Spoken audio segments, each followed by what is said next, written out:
Hello hello, good morning, नमस्ते, जय माता दी। मैं प्रियंका आप सभी का स्वागत करती हूँ आपके अपने यूट्यूब चैनल में। कैसे हैं आप सब?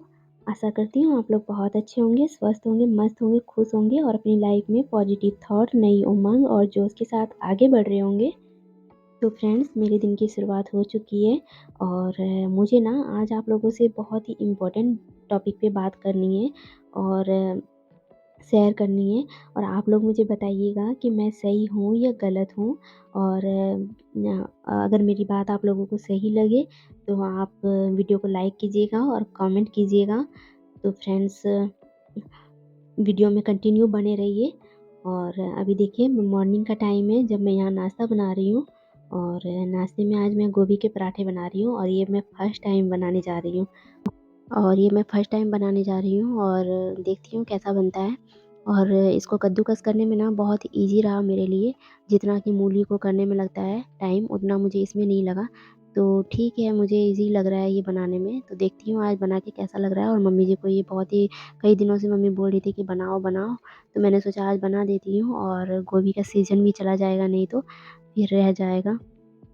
हाँ, फिर जाके मम्मी को शिकायत हो जाएगी मुझसे कि गोभी के पराठे नहीं खिलाए, इसीलिए मैंने सोचा आज बना देती हूँ।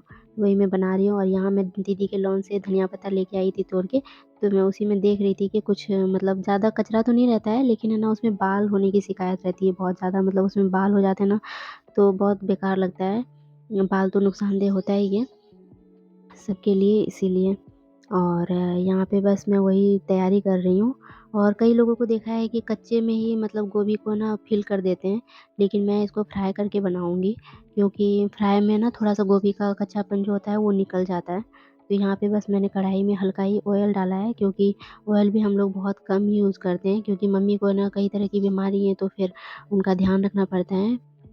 तो यहाँ पे बस ज़्यादा तेल मसाला मैं यूज़ नहीं कर रही हूँ, बस इसको बस प्याज़ और मिर्ची डाला है और हल्दी और नमक ही डालूँगी और थोड़ा-सा काली मिर्च का पाउडर डाला है।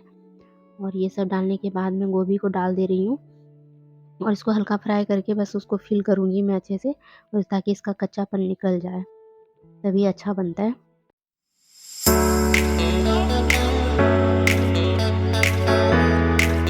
और इधर मैंने आटा भी लगा लिया है। और मुझे है ना टमाटर की चटनी भी बनानी है, मीठी वाली, तो बस उसी की तैयारी कर रही हूँ। और यहाँ पे मेरी बेटी भी उठ गई थी, तो मैंने इसे काउंटर टॉप पे बैठा के ही मैंने पराठे बनाए और पराठे भी बहुत ही अच्छे बन रहे थे, फूल रहे थे। और यहाँ मम्मी जी भी आ गई हैं मॉर्निंग वॉक से। मम्मी है ना मॉर्निंग में निकलती हैं, 6 बजे के समथिंग निकलती हैं और मम्मी को आते-आते 1 घंटा लगता है, मतलब 7 बजे तक आ जाती हैं मम्मी। और मम्मी के फ़ोन में ना एफ़एम चलता है, जिसमें कि सुबह-सुबह ना बहुत ही अच्छा भजन आता है और भक्ति सॉन्ग आता है और आरती वग़ैरह आता है, तो बहुत अच्छा लगता है सुन के। और वो सुनते-सुनते मैं काम करती हूँ ना, तो मुझे काम करने में भी बहुत आनंद आता है। मन करता है कि मैं सुनती जाऊँ। ऐसे तो सुबह-सुबह किसी को टाइम नहीं मिल पाता है कि मतलब तुरंत जाके पहले पूजा-पाठ ही करो।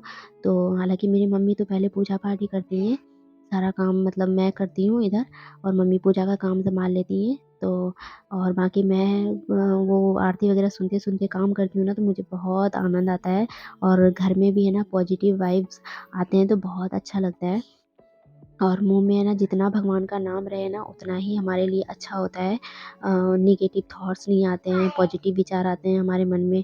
और बहुत तरह के मतलब घर में है ना संस्कार जैसे विचार आते हैं, संस्कार आते हैं बच्चों में, बहुत अच्छा रहता है। और यहाँ पे मैं भी नहा धो के आ गई हूँ पूजा करने के लिए। और पूजा करने के बाद ना मैं पूजा में मैं डेली ना गायत्री मंत्र का एक माला ज़रूर करती हूँ, जो कि बहुत अच्छा रहता है। और चलते-चलते मेरी बेटी भी आ जाती है पूजा रूम में, तो वो ना ज़िद करने लग जाती है, जल चढ़ाने जाती हूँ ना, तो वो भी ज़िद करने लग जाती है कि मुझे भी चढ़ाना है। तो उसको भी है ना मतलब वो नहाए-धोए तो नहीं रहती है, लेकिन उसको भी दे देती हूँ ऐसे ही चढ़ाने के लिए, तो वो भी चढ़ा देती है जल। तो ठीक है, कोई नहीं, बच्चा है, भगवान माफ़ करेंगे। वैसे भी बच्चा तो क्या कहा जाता है कि भगवान का ही रूप होता है, तो इसमें कोई गलत नहीं है। और उसके बाद मैंने नाश्ता वग़ैरह करने के बाद मैं आ गई हूँ यहाँ क्रीम से घी निकालने के लिए, जो कि देख सकते हैं आप लोग। ऐसे तो ओरिजिनल घी और क्रीम है ना बहुत ही मुश्किल से मिलता है मार्केट में, इसीलिए हम लोग ना घर में ही घी निकालते हैं। जब दूध इतना अच्छा आता है ना तो उसी से हम लोग निकालने की कोशिश करते हैं कि घी जितना हो सके हम घर में ही निकालते हैं। तो यहाँ पे क्रीम है ना, मतलब दूध जो आता है उसमें जो भी क्रीम जमता है उसको हम लोग इकट्ठे करते जाते हैं। यहाँ पे है ना मेरे हाथ में बहुत ज़्यादा ठंड लग रही थी। मुझे ध्यान ही नहीं रहा था कि आज घी निकालना है, और नहीं तो मैं पहले ही उसको निकाल के रख देती फ्रिज से बाहर। लेकिन अभी हाथों हाथ निकाला ना तो बहुत ज़्यादा ठंडा लग रहा था। वही मैं मम्मी को बोली तो मम्मी भी हँसने लग गई थी। तो मैंने उसमें पानी लेके थोड़ा हाथ उसमें डाल दे रही थी ताकि उसमें से थोड़ा-सा राहत मिल जाए मुझे। और इस तरह से घी निकालने से ना फ्रेंड्स बहुत ज़्यादा घी निकलता है। तो वही मम्मी मुझे अभी सिखा रही हैं कि कैसे निकालना है। वैसे तो हर बार मम्मी ही निकालती थी, लेकिन मम्मी ने कहा कि ना तुम भी सीख लो कैसे निकालते हैं।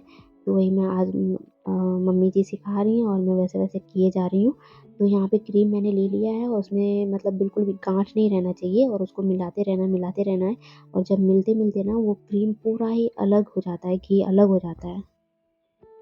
और इस तरह से घी निकालने से ना कढ़ाई में जो हल्का-सा कचरा बचता है ना लास्ट में, वो बहुत कम बचता है और घी ज़्यादा निकलता है।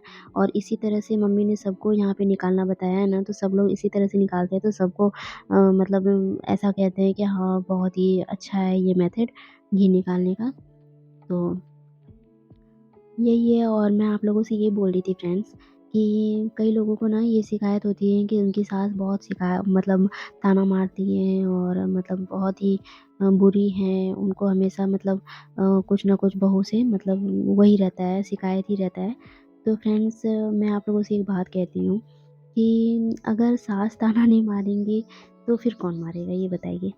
कभी सुना है कि सास नहीं माँ ने ताना मारा हो?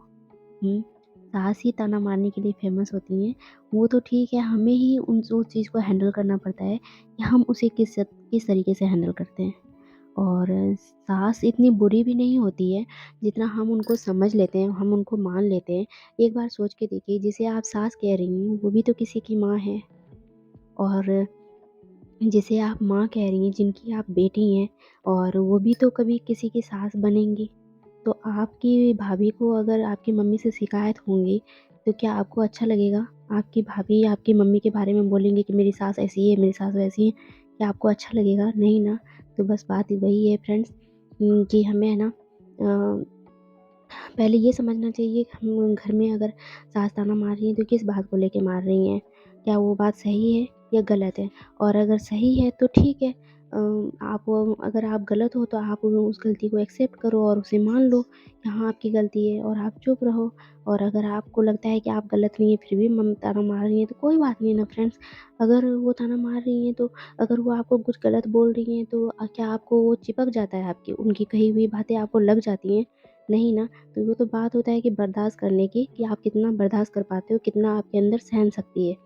तो बस अगर आप सह लेते हो कुछ बातों को, तो फिर घर में कोई लड़ाई झगड़ा होगा ही नहीं। और सास तो देखिए हर घर में होना भी बहुत ज़रूरी है, क्योंकि उनकी सारी परंपरा वगैरह जो होती हैं, घर के रीति-रिवाज, वो तो आपको उन्हीं से सीखने को मिलेगी ना। तो हम सास को भी गलत नहीं बोल सकते हैं, वो भी अपनी जगह ठीक है, बस उन्हें समझने की ज़रूरत है। और वो भी हमें तभी समझेंगी जब हम उनके अनुसार चलेंगे।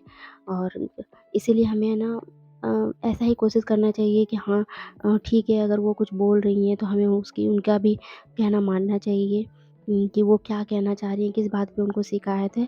तो फिर घर में लड़ाई झगड़ा का बात ही ख़त्म हो जाएगा। ऐसी बात ही नहीं होगी जिससे कि घर में कलह हो। तो हमें ना इस बात का हमेशा ध्यान रखना चाहिए फ्रेंड्स। तो फ्रेंड्स मैं अपने ब्लॉग को यहीं पे एंड करती हूँ। अगर वीडियो अच्छी लगी हो, मेरी बातें अच्छी लगी हो, तो कमेंट में ज़रूर बताइएगा। और वीडियो पसंद आए तो लाइक कीजिएगा और चैनल को सब्सक्राइब कीजिएगा। और मिलूँगी आप लोगों से ऐसे ही बहुत ही अच्छे-अच्छे टॉपिक पे, ताकि आप लोगों को मैं मोटिवेट कर सकूँ और आप लोगों को अच्छा कुछ सिखा सकूँ।